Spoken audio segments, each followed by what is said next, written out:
Mesdames et messieurs, bonjour. Heureux de vous retrouver dans le studio de la 5e édition du Forum économique FESMCNES. Nous accueillons aujourd'hui notre invité spécial, Viel Karl, président-directeur général du Québec International. Bonjour, monsieur Karl.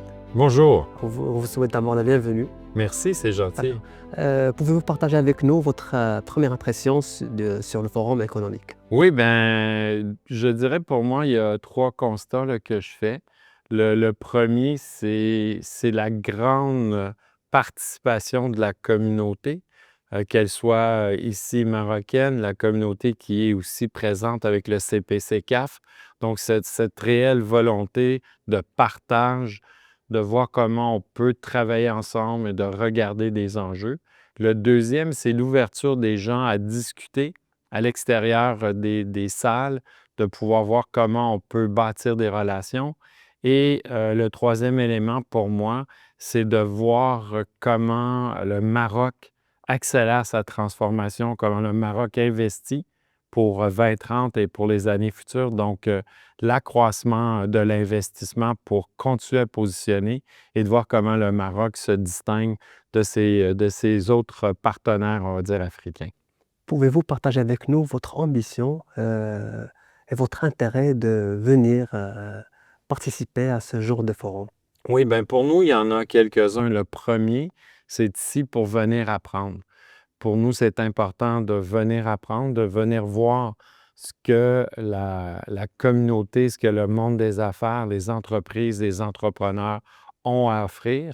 Le deuxième élément de ça, c'est comment moi, comme vecteur par la suite, lorsque je reviens au Québec, au Canada, comment on peut transmettre ce qu'on ressent, ce qu'on a vu pour être capable soit d'intéresser des entrepreneurs à venir travailler ici, à venir voir comment ils peuvent développer leur entreprise et de l'autre côté, comment on peut aider des entreprises marocaines à venir vers le Québec, vers le Canada. Et le troisième volet, c'est que l'année prochaine, en 2026, en mai, ce sera la 3e édition de notre rendez-vous d'affaires de la francophonie. Donc, on a créé cet événement-là à tous les 2 ans afin justement de faire les ponts, de faire les rapprochements entre la communauté d'affaires, qu'elle soit en Amérique du Nord, qu'elle soit en Europe, qu'elle soit en Afrique ou qu'elle soit en Océanie. Donc, c'est important. Je sais que vous en avez probablement déjà parlé avec certaines des autres personnes que vous avez interviewées, mais le français est la deuxième langue qui est présente sur l'ensemble du monde. Donc, on retrouve sur les 5 continents. Donc, je pense que c'est important de ramener à nos entreprises, à nos entrepreneurs, cette chance, cette opportunité-là qu'on a de pouvoir travailler en français à travers le monde et comment on bâtit ces relations. Justement, concernant le rapprochement que vous avez cité, comment vous voyez ou vous évaluez le rapprochement qui existe actuellement, qui est illustré par ce forum et les rencontres qui résultent entre les pays francophones et africains? Bien, pour moi, le premier élément, c'est que le Québec et le Canada, comme d'autres pays, on a une très grande diaspora marocaine qui est présente chez nous. Donc, c'est comment on peut aussi travailler avec cette diaspora-là, qui a des contacts, qui a de la famille ici, pour voir comment on peut faire des rapprochements. Donc, je donne un exemple parce que c'est un exemple qui, pour moi, est assez éloquent. On a une entreprise québécoise qui, au départ, était venue ici avec un intérêt, au départ, de regarder pour recruter des gens, des travailleurs pour venir travailler dans son entreprise au Québec, à Québec. Et l'entrepreneur a réalisé, même s'il était d'origine marocaine, qu'il pouvait revenir ici et même ouvrir une boîte ou s'implanter chez eux. Donc, il y a cette première dimension-là. La personne avait quitté quand même depuis un bout de temps et de voir le dynamisme, les opportunités, la qualité de la main-d'œuvre, la qualité du talent ici et de voir qu'il pouvait aussi grandir, faire grandir son entreprise en venant s'implanter ici même au Maroc. Donc, ça, pour moi, c'est un élément. Le deuxième élément, c'est le rapprochement, justement, qu'on est capable de voir, de pouvoir discuter.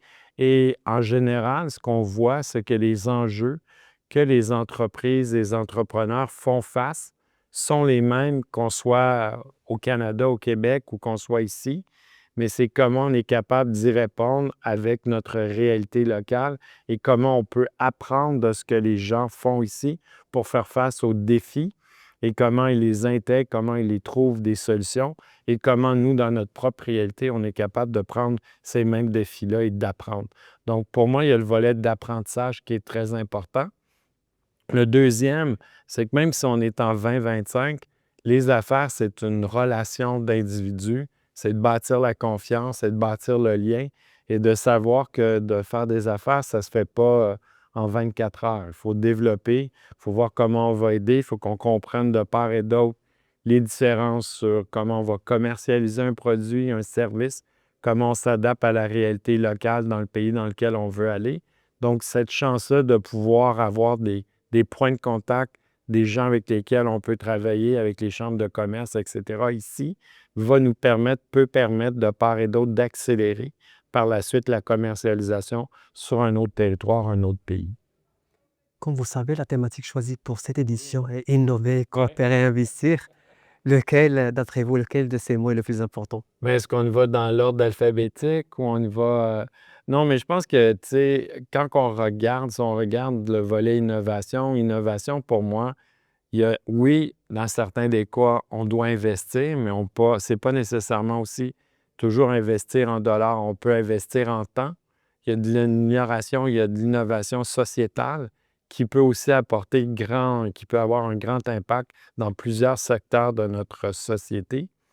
Et si on veut réussir des choses, il y a un vieux proverbe africain qui dit « Seul, on avance plus vite, mais ensemble, on va beaucoup plus loin. » Donc, si on ne coopère pas, si on ne travaille pas ensemble, des fois, on n'a pas l'ensemble de la problématique. Donc, il faut voir, puis je pense que les 3 mots ont été très bien suggérés ou très bien choisis parce que quand on veut innover, bien, il faut investir en temps ou en dollars pour être capable d'amener nos entreprises, nos organisations à aller plus loin.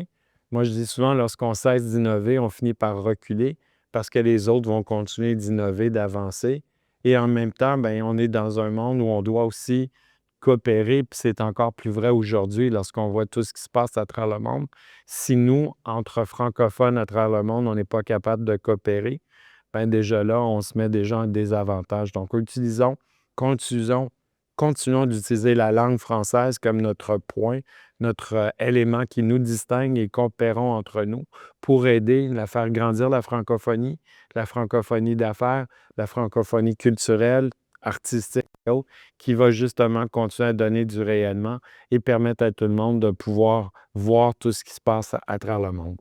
Justement, à part ce volet d'exploiter Ouais. cette langue qui nous unisse, si vous avez un message à transmettre aux jeunes entrepreneurs francophones, lequel serait-il? Ben, pour moi, le premier, c'est que c'est important d'être bien accompagné. C'est un peu comme nous, quand nos parents nous ont dit des choses, des fois, on n'a pas toujours écouté ce que nos parents nous disent. On a vécu nos propres expériences. On a réalisé des fois que la sagesse de nos parents nous permettait de réaliser qu'ils avaient des fois, dans bien des cas, raison. Donc, entourez-vous, soyez ouverts à obtenir de la critique, à obtenir des éléments qui vont vous aider à grandir. Et l'autre élément aussi qu'on sait depuis plusieurs années, c'est que les entreprises qui vont rapidement à l'international ont beaucoup plus de chances de grandir, de croître et de continuer d'exister. Monsieur Viel, merci d'avoir accepté notre invitation et merci d'avoir partagé avec nous votre vision. Merci, Shukran. Shukran. On vous remercie. Merci.